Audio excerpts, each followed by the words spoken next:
تبارك الذي بيده الملك وهو على كل شيء قدير.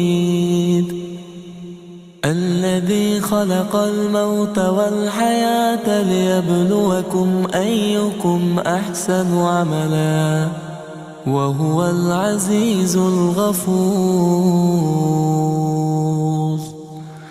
الذي خلق 7 سماوات